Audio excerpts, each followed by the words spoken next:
with that right. Oh, thy name. Another knee.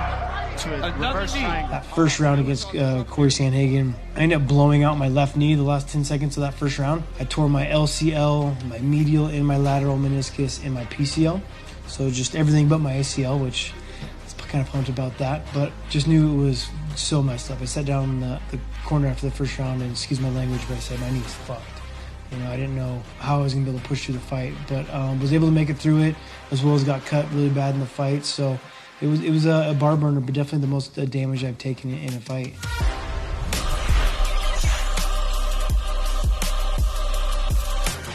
For the winner by split decision, TJ!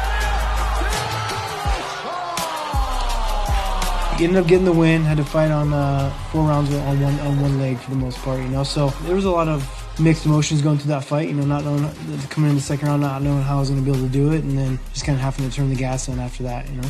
How do you fight with 4 rounds with a blown out knee and still win the fight?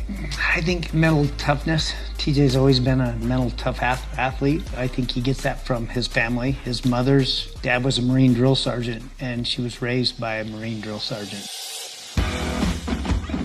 I think that raised tough kids. There was no coddling mom that made an excuse and said, it's okay, TJ.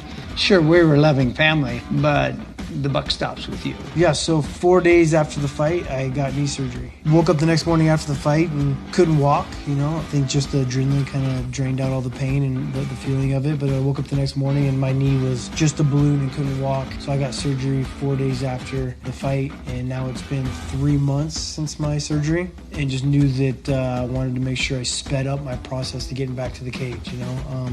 Don't want to wait forever. You know, I'm 35 years old. I only got a certain amount of time, and you know, so not only do I come down to speed up the process, but also make sure it heals to its fullest ability, as well as just longevity in my sport and life in general, right? Like I've seen so much with the longevity aspect of stem cells that it's intrigued me for health and wellness rather than just my sport as well. Worse than the shoulder or better? Shoulder was worse because it was so many injections, you know, because I did intramuscular in my shoulder because that's when I feel the most benefits.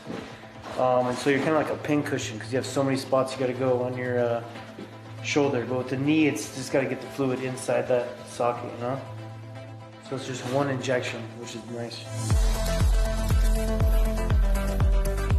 I was very impressed by the facility as well as how I felt from stem cells from the first trip. I knew I needed to come back after I got shoulder surgery. So I had double shoulder surgery.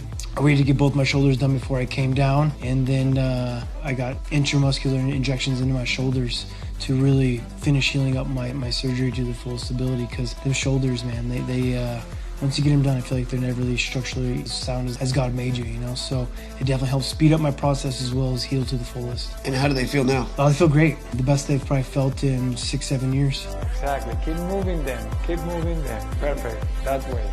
Super. It's fun to get to know Medellin a little bit more, right? It's such a beautiful city. I feel like it gets the wrong rap until you get here and really realize how nice it is. So it's kind of cool to get more of the culture. Not only do you get to taste the foods, we get to learn about like why they're popular here, why they're indigenous to here. You know, so a lot of the food was amazing, as well as the coffee. You got to learn a lot about the coffee and how it's made. I mean, the coffee down here is amazing.